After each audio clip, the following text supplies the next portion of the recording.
सुन लीजिए, जरा सुन लीजिए विष्णु शंकर जैन जी, ये आज तो कुछ ऐसा नहीं निकलकर सामने आया। 7 तारीख अब मुकर्रर की गई है, अगली देखना होगा, लेकिन उससे पहले 22 तारीख भी एक इंपॉर्टेंट है। क्या आपको लग रहा है किस तरफ जाएगा?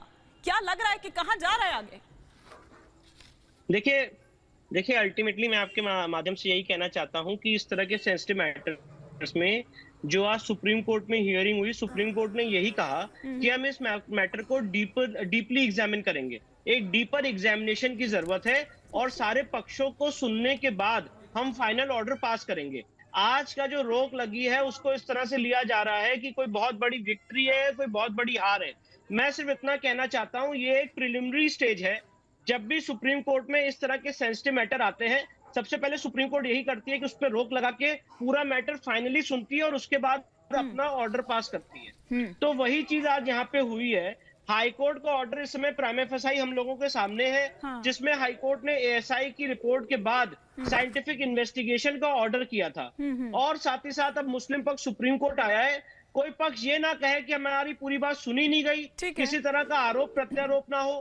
कोर्ट का मंच है, इसलिए सारे पक्षों को सुनने के बाद सुप्रीम कोर्ट इसमें फाइनल ऑर्डर पास करेगी। ये सिर्फ एक न्यायिक प्रक्रिया है, एक इंटरिम स्टेज है जिसपे आज ये ऑर्डर पास किया माननीय। और भी ऑप्शंस की बात कही गई है, क्योंकि इलाहाबाद कोर्ट हाई कोर्ट द्वारा भी ये कहा गया था कि भाई किसी तरह का कोई नुकसान नहीं होना चाहिए, कुछ ऐसी कोई क्षति नहीं होनी चाहिए। हाँ, तो वो और क्या ऑप्शंस हो सकते हैं? जाहिर सी बात है कि आप अगर ये याचिका वहां पर लगा रहे हैं या आप अगर इस बात पर वहां पर खुद जा रहे हैं, खुद आप एडवोकेट हैं उस पर, तो आपने उन तमाम जो ऑप्शंस हैं उनको भी टटोला होगा। ऐसे कुछ ऑप्शन सामने आए हैं क्या? कोई और? हाँ, देखिए मैं आपको एक बड़ा अच्छा ऑप्शन बताता हूं। जो एएसआई ने 52 पेजेस की रिपोर्ट सबमिट की है, उसमें उन्होंने ये कहा है कि हमारे पास ऐसी टेक्निक्स हैं जिसमें हम वहां पे एक ऐसा क्लाइमेट क्रिएट करेंगे जिस क्लाइमेट से पता चल जाएगा कि आज से 700-800 साल पहले वहां पे शिवलिंग कितना पुराना है कि नहीं है। और भी सॉइल स्टेटोग्राफी की टेक्निक्स है, एएमएस टेक्निक्स है, एक्सआरडी रेडार्स है।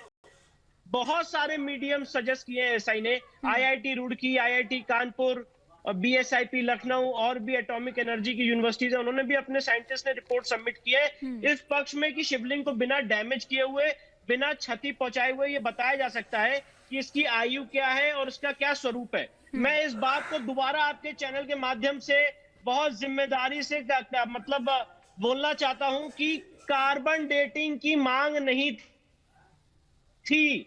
ये बहुत बड़ा कंफ्यूजन और भ्रम फैलाया जा रहा है। मैं अगर आप मुझे थोड़ा सा समय दे 1 मिनट का, तो मैं इसको एक्सप्लेन करना चाहता हूं। ये जो पूरी साइंटिफिक इन्वेस्टिगेशन होनी थी, ये कुछ चरणों में होनी थी। सबसे पहले जो आप शिवलिंग की अभी आकृति दिखा रहे हैं, उसके ऊपर जो 5 खांचे बने हुए हैं, एएसआई ने कहा था इस जो खांचे बने ये शिवलिंग से अलग है और इसका हम 10 ग्राम का पार्टिकल लेंगे, शिवलिंग का पार्टिकल नहीं लेंगे।